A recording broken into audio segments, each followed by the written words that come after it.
Assalamu alaikum, tēnā rā koutou, greetings. As Shane said, my name is Hoki-mai Chong, and I'm from New Zealand Māori Tourism. New Zealand Māori Tourism is it's an industry body that supports the Māori tourism sector within the wider New Zealand tourism industry, Māori being the indigenous peoples of Aotearoa, New Zealand. Yes, just in case you were wondering, yes, I am Chinese on my father's side. We hail from Singapore, and originally from southeast China in the Fujian province. On my mother's side, I'm from the centre of the universe, a little place called Ngaruahi in the Waikato region of New Zealand, which is just south of Auckland, New Zealand's largest city. Our tribal grouping is Waikato, which is the name of our river, and our iwi or tribe within the wider Waikato grouping is Ngāti Koroki Kahukura, nō reira e mihi kauana ki a koutou. Tēnā koutou. So I greet you all. What follows shortly is a video showcasing a number of Māori tourism experiences, that is Indigenous or cultural experiences from throughout Aotearoa, New Zealand. But before I get technicians to play the video, I'd like to talk to you a little bit about what Māori/Indigenous/cultural tourism is. Now, it can be a number of things, a spectrum if you will. But for us at New Zealand Māori Tourism, at its essence, Māori tourism is about authentic experiences. It's about us being our authentic selves and sharing that with our visitors. It's about not having to necessarily put on a costume or a front to show that we are Māori. And in so doing, in providing an authentic Māori experience, we provide our visitors with a glimpse into how we see the world around us, and to a certain extent how our ancestors and our tupuna saw the world around them. So it provides an opportunity to share our Māori worldview with all its regional and tribal variations. And there's a lot of variations in New Zealand with over 100 Māori tribes or iwi. Now, Māori or Indigenous or cultural tourism experiences provide us also with an opportunity to connect on so many different levels. It allows us to connect with nature and the world around us. For example, how we recognise Papa Tuanuku and Ranginui, our Earth Mother and Sky Father, and how we're related to all the creatures of the forest or the ngahere through our common heritage. How water or Wai Māori is the source of all life, and how we have immense respect for all of these things.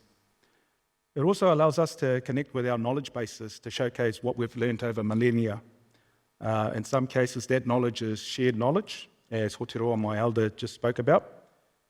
Our knowledge of the celestial bodies and the night sky allow us to traverse vast distances across the world's largest ocean. But more than that, also allows us to showcase our technologies from hundreds of years ago that we still use to craft our waka or canoe, and to create our adornments like hei tiki, the jade or greenstone talisman that a number of us wear around our necks. And there's so much more that we have to offer in terms of our knowledge bases, or mātauranga Māori as we call it. And finally, but not least, authentic Māori experiences allows us to connect with people, all manner of people, not just people from abroad, but our own people from the past, present, and the future. And it's at this point that I'd like to share a Mori Whakatauki or proverb, and it goes something like this: Unuhia te rito o te harakeke, kei whē te kōmaku e kō ki mai ki a hau, he aha te mea nui o te ao, mākua ki atu e tangata, e tangata, e tangata. And roughly translated, that means, if you ask me what's the most important thing in the world, I will say it is people, it is people, it is people. And on that note, I'd like to run the video and allow our Māori tourism operators to tell their stories. Nō reira, tēnā koutou, tēnā rā koutou katoa.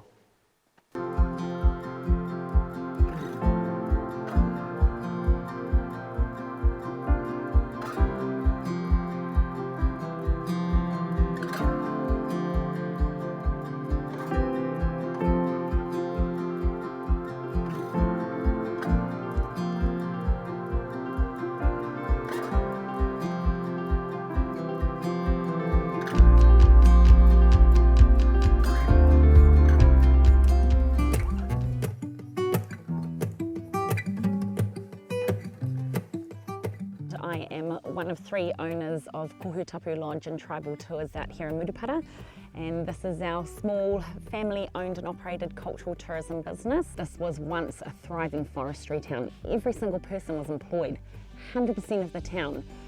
Money wasn't an issue. Young people working in forestry, so forestry was the main employer. So about 40 years ago, when the bottom fell out of forestry, the trees got sold offshore to big corporate companies and investors, and all of the jobs became mechanised.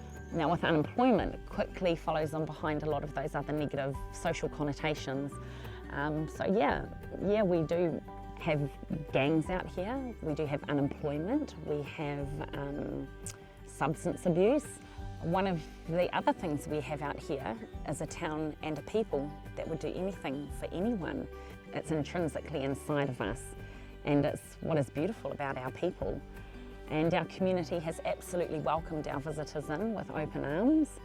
So our international visitors are welcomed into Ngāti Manawa tribal lands. We meet them at our tribal boundary and we take them for a journey through the lands. We visit some really, really amazing historic sites.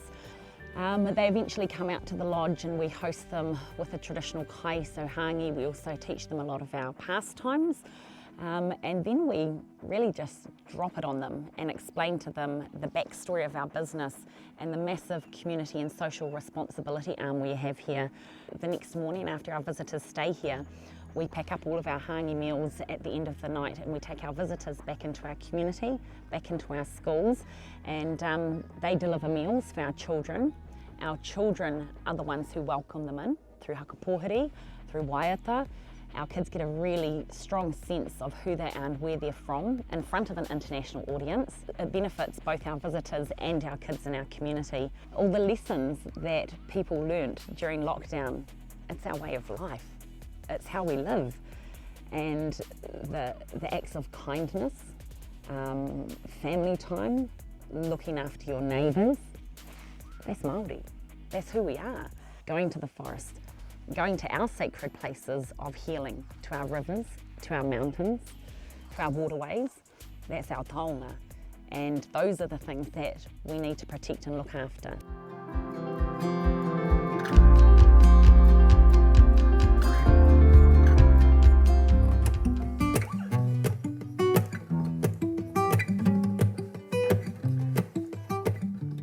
I suppose because I think quite often in the Māori world, ideas, conversations, inspiration can take place over quite a long period of time. So with Mānia, I know that many of our kaumātua who started the conversation have since passed away, but I think it's through their consolidating the wishes and desires of their old people that they were able to bring it to fruition. So despite the fact that nearly all of them have passed away, I've been involved in the conversation, I've listened to it and watched it for probably about 18 years.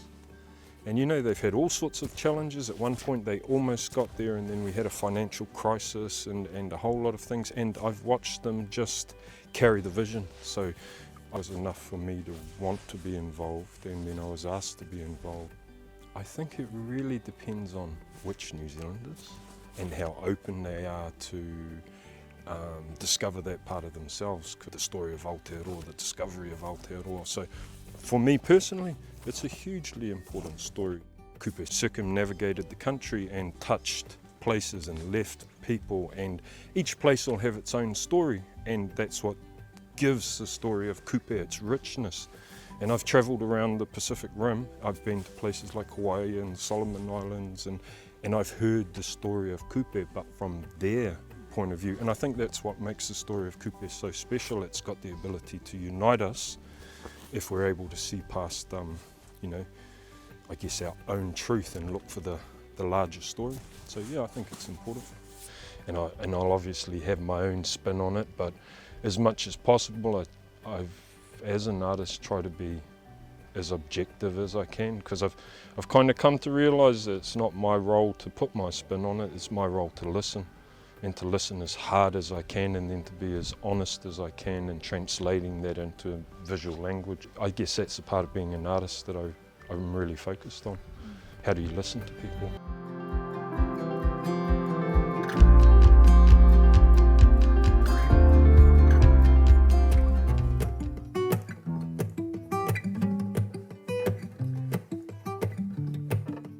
I believe Waipoua is an energy spot. It's all about your own personal feelings. Yes, you can walk through the forest by yourself, but you won't see the forest for the trees.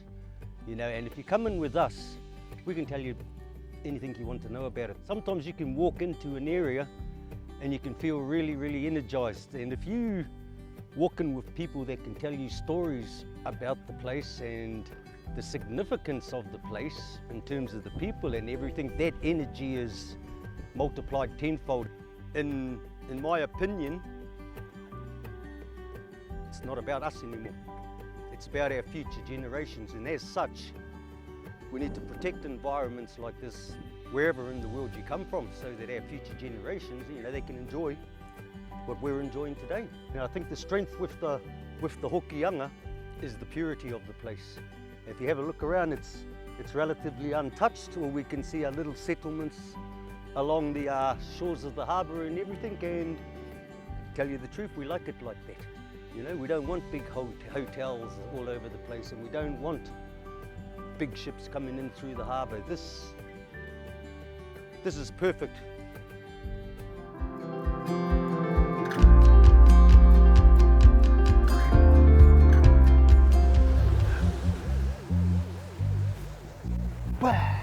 What about? So kia ora, my name's Dion and I'm here to present to you guys our way of life in our kai. Welcome to the Cosco Kids headquarters.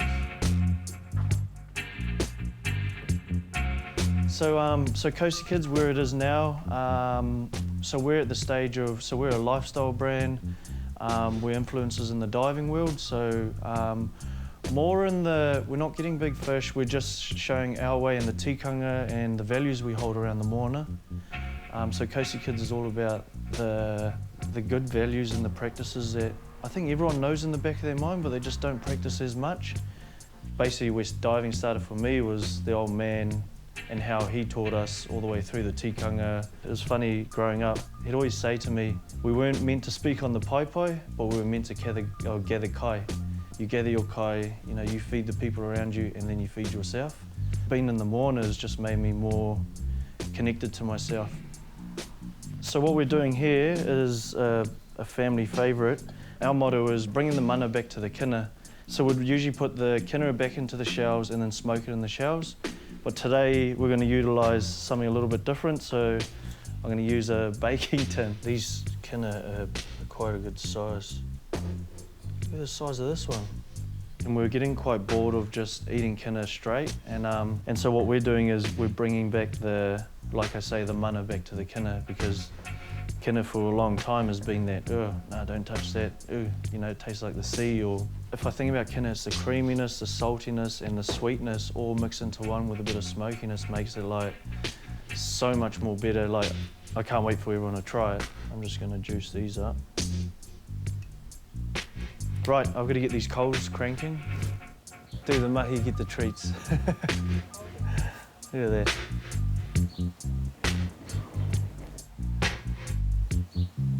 Big thing for me is the mental health aspect of diving, so that's where I go to reset and just find my bearings again. I can spend so long hunting on the whenua and going out hunting, but I know I need to go back to the ocean and, you know, get my factory reset back in. Gathering the kai and then preparing it in not traditional manner, but like in a way that we do it is special, you know. Kai is definitely what brings us together in our whānau. I think we just like to change stuff up from being so traditional to being more accepting to all the other cultures. Like other cultures, they do a lot of things with their kaimoanas, mixing different flavours in with their food. Cool.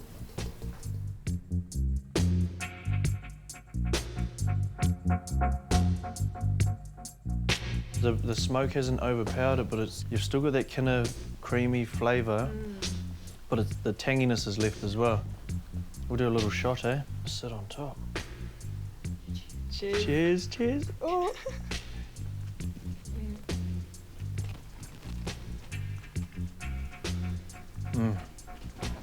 Who doesn't love brain farts? Yeah. You only appreciate the place you live in when you leave it. And I left here for 9 years and come back and I was like, far out, Gisborne's actually amazing. This is where my walk with the moana started, my journey. We're all Cosco Kids at heart, and make sure that you guys are all out there doing it, out there with your whānau, sharing the love, sharing the kai and the experience, and yeah, living your best dream, or living the dream for us, Cosco Kids.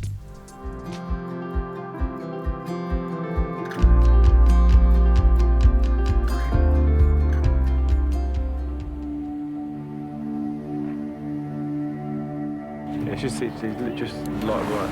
Whoa!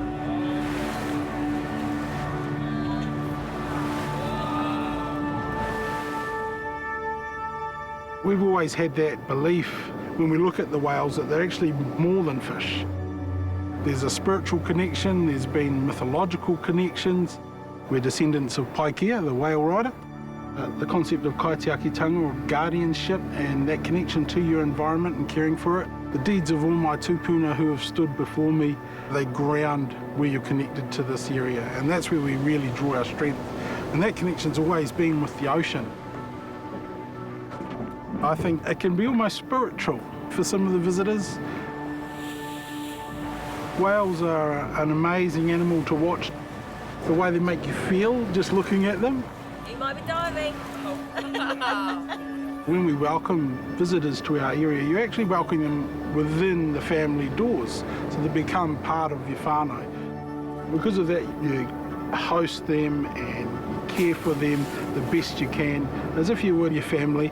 And if you can do that, you haven't just shared with them the things that we get to see on a daily basis. You've shared a connection with yourself. They've been made part of the overall Whale Watch family.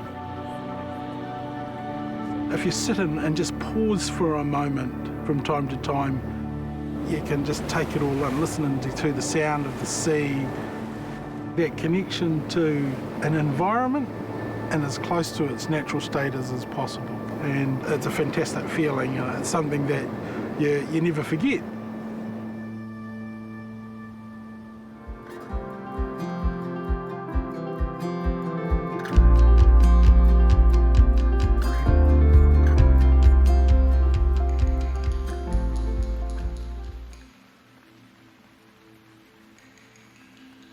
The whakapapa that comes down from Tāne Mahuta, he brings with him many, many, many descendants that comes from the roots and grows up and bears fruit and kai, more kai, because that's what this experience is about. Looking at our ancient ones in front of me, behind me, they all surround me. You know, there's life. All our insects come back into here. They all come under Tāne Mahuta. And part of the life cycle is coming into a climate of rain, of wind, of peace, which will enter into the story. Rama rama te kanoti orangi e ka ko kawera te ahi nui te ahi roa. A lot of things you need to gather kai. You need a tool to cut the rako. Maybe you're scraping the tikoka to make the core, to dig the kumara, or to dig out the aruhe. The kai that I'm cooking now would have been done with our own people. What you've got here, you can start placing on a rock some of the squid. This one here is a kumara cake. I'm still on a te reo journey, so, and I think a lot of us Māori are. The best way to learn your te reo is to get out there and do what we're doing now. Yeah. Collect your kai, learn what it is, learn the name. Yeah. Wai Māori, our fresh water. This one here is like a heartstring to me as well, because it involves my mahi, my work on the awa. Kai is every part of it. My koe always said to me, blood is thicker than water. And so all these colours represent our awa, our tangata whenua awa. And it does make me weepy and cry, but it's so powerful. And at the top is Tangaroa. And he's the one that we give thanks to. Him. Him. So you've stuffed the middle with pine nuts and pijo? Nuts, pijo and lime. I really hope when we come to the end of our journey that I would have filled your bellies and filled your mind with fullness and a new breath of life and a new meaning to when you put kai into your mouth.